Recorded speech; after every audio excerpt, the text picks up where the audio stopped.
मित्रों, Bharatiya Janata party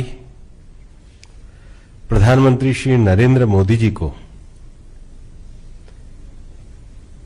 OBC समाज और आर्थिक रूप से पिछड़े वर्ग के युवाओं को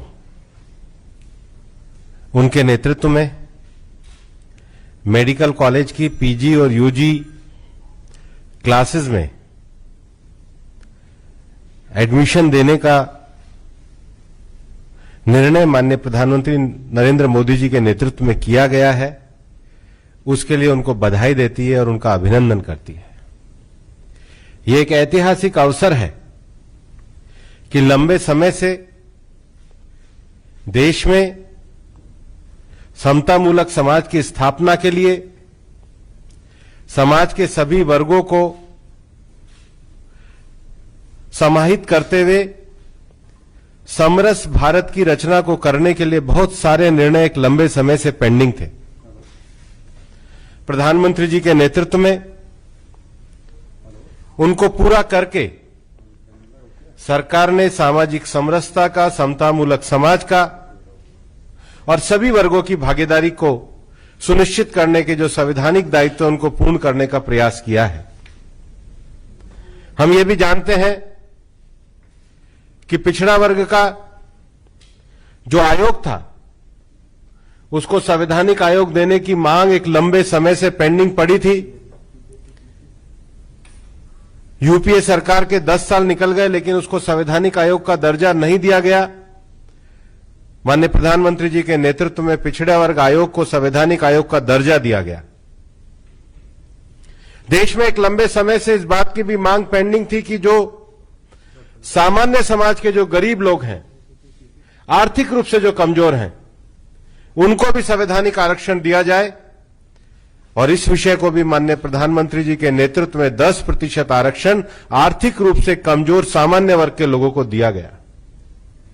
भारत के संविधान में जो सामाजिक, आर्थिक और राजनीतिक न्याय की संकल्पना है उसको पूरा करने का काम माननीय प्रधानमंत्री जी के नेतृत्व में किया गया और इसीलिए मेडिकल कॉलेज में भी ओबीसी समाज के 27% और आर्थिक रूप से पिछड़े वर्ग के विद्यार्थियों के लिए भी 10% आरक्षण की बात की गई। और इस बात को कहते हुए भी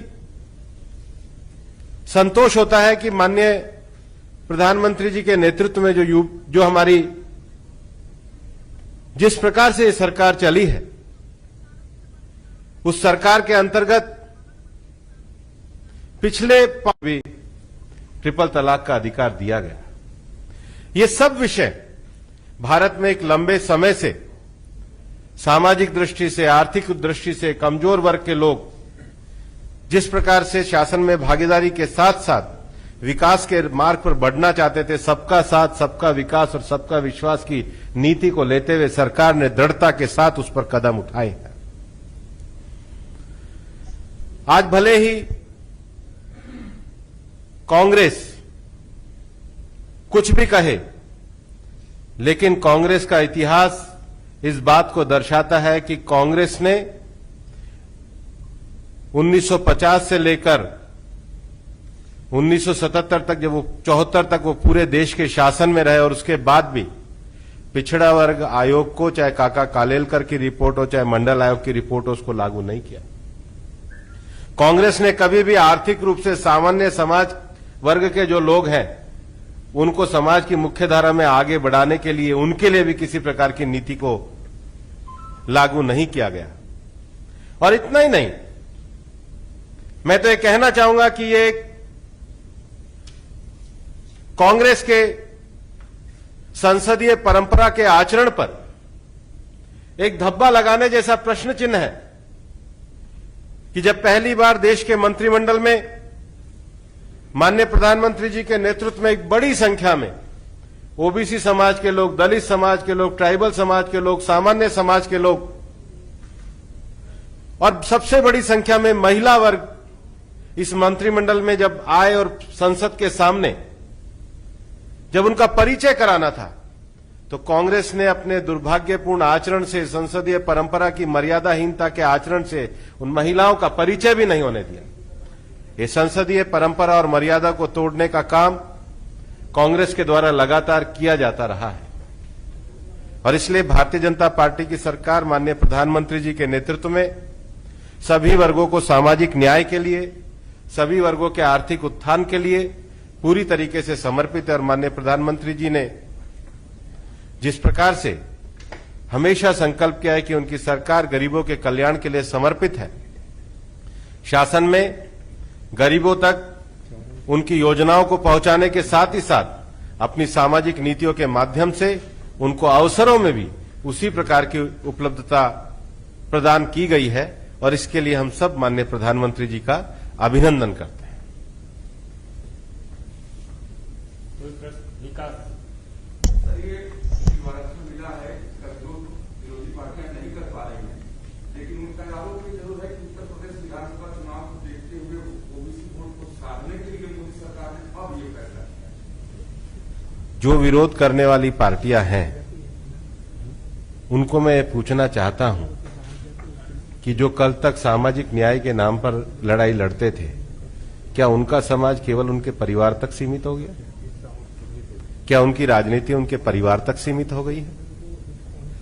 और मैं तो इनको ये कहना भी चाहता हूं, मैं तो उस संसदीय समिति का अध्यक्ष भी रहा हूं जिसमें ओबीसी वर्ग को संवैधानिक आयोग देने की बात की गई थी। उनकी क्या भूमिका है? और मैं कांग्रेस से भी पूछना चाहता हूं कि कांग्रेस बताए तो सही उनकी भूमिका क्या रही है। उनके शासनकाल में कहां वो रह रहे थे जब दो ओबीसी कमीशन की रिपोर्ट आई और उन्होंने लागू नहीं की।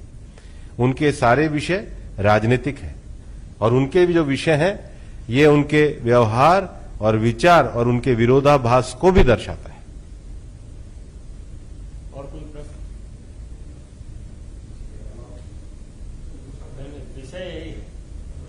इस विषय पर कोई सवाल पूछना चाहता हूं कि लगातार उत्तर प्रदेश चुनाव से पहले लगातार ब्राह्मण समाज को पालने की कोशिश की जा रही है, मुस्लिम समाज को पालने की कोशिश की जा रही है और विपक्षी पार्टियों द्वारा ये आरोप लगाया जा रहा है कि योगी आदित्यनाथ ने पूरे समाज को जाति के आधार पर बांट दिया है।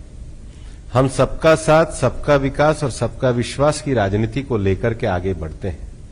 हमारी सरकार के द्वारा गरीब कल्याण के लिए चलाई गई नीति, हमारी सरकार के द्वारा विभिन्न प्रकार के नीतिगत लिए गए निर्णय इस बात को दर्शाते हैं कि सरकार पूरी तरीके से समाज में सबका साथ, सबका विकास और सबका विश्वास के लिए समर्पित सरकार है।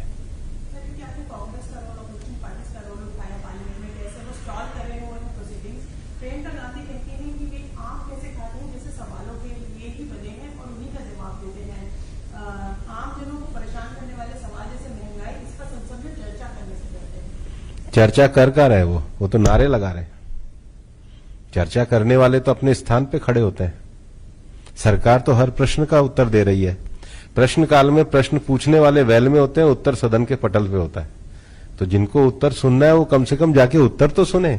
सरकार तो पूरे प्रश्न काल में सब विषयों का उत्तर देती है।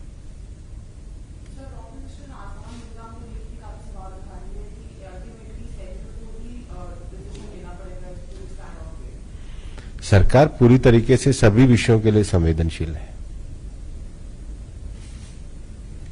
और कोई प्रश्न? बहुत बहुत धन्यवाद। बहुत बहुत धन्यवाद।